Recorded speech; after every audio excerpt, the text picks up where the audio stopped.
Hi there, it's Nikki from Happy Hormones for Life, and today I'm going to be talking about your liver and why it's important to look after it and what are the best ways to do that.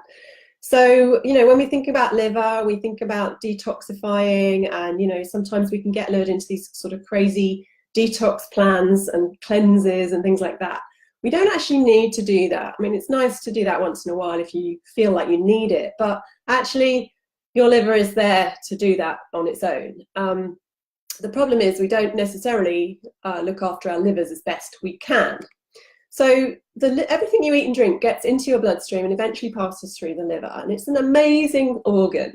It's the largest organ in the body. It weighs over 4 pounds.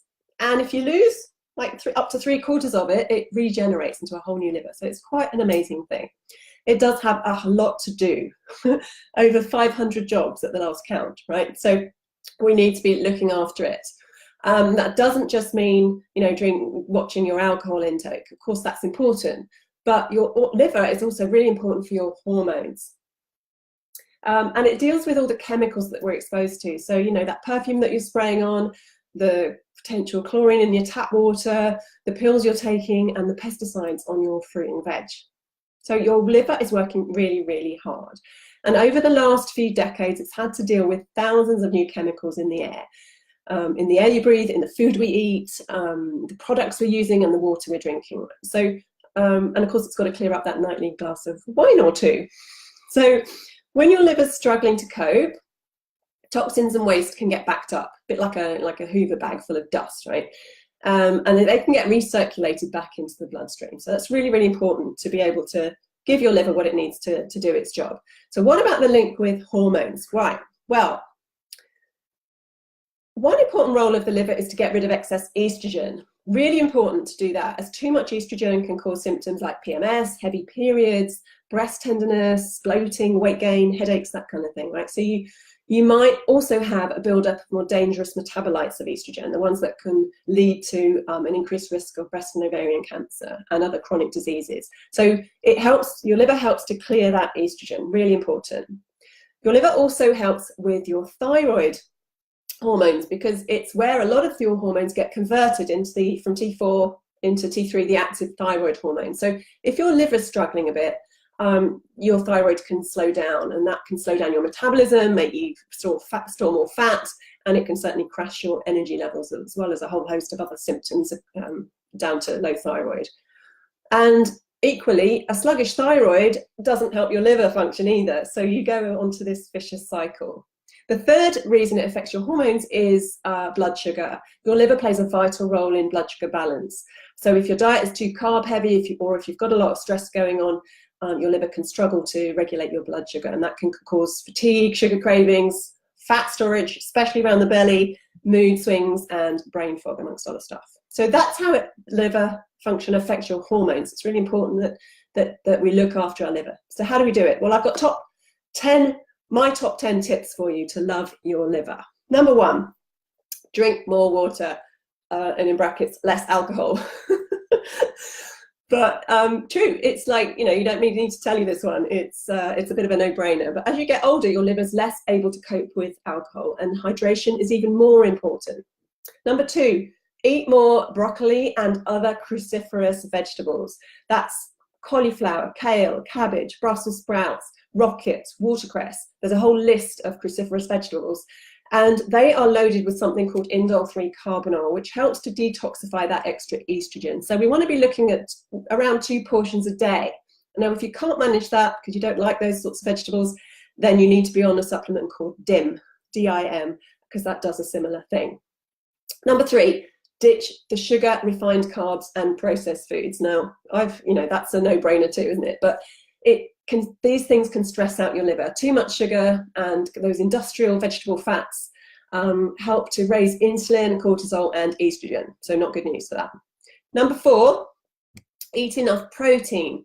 Now, protein helps the liver to work properly and use those detoxification pathways. So we need to be eating protein, and that's often what's missing on a juice fast, by the way. If you're doing a juice detox or whatever, if there's no protein in there, then your liver's going to find it really hard to get rid of those toxins, and that's why it can sometimes make you feel a bit icky. Protein shake is an easy way to get enough protein in your diet, and I love a protein shake for the morning, along with loads and loads of greens. You can use plant-based protein if you have any problem with dairy. Number 5, get your bowels moving.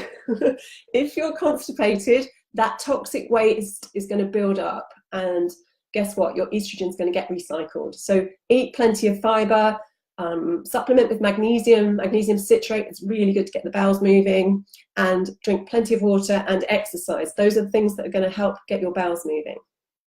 Number 6, watch the pill popping. So don't just pop a pill without thinking.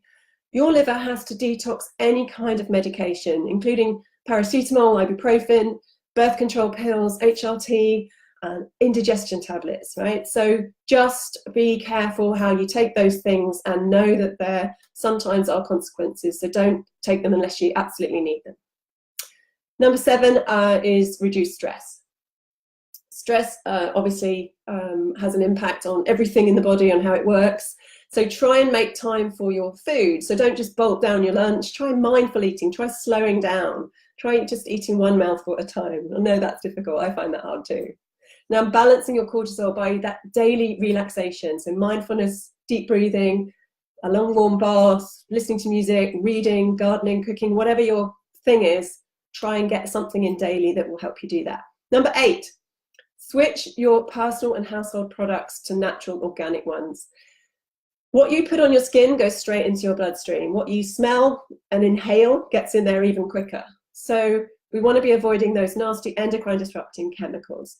Download the Think Dirty app and have a look at your products to see how toxic they are, and go to a website called biggreensmile.com, which has all kinds of alternatives to our sort of supermarket products. Number 9, go organic as much as possible. That's just going to reduce your exposure to these pesticides and fertilizers and other chemicals that are used to growing fruit and veg in this country. So where you're eating the skins of something particularly, you don't want to be ingesting those pesticides. So go organic for those kinds of things. And you know, dairy, eggs and meat, obviously the better quality you get, the better. Number 10, get a sweat on. Now, sweating is a really good way of getting rid of toxins. Your skin is another detoxification organ. So exercise where you sweat. Sauna is a really good way of sweating if you can't exercise that much. Steam rooms, that kind of thing. Anything that gets your sweat going. Okay, so those are my top 10 tips. I hope they were useful. Do put comments in if you've got any questions, and do join my free introduction course if you're not in there already, because there's lots more info on this, and it's a really good place for resources, and access to the Facebook group as well. I'll put the link in the comments, and I'll see you guys soon. Take care.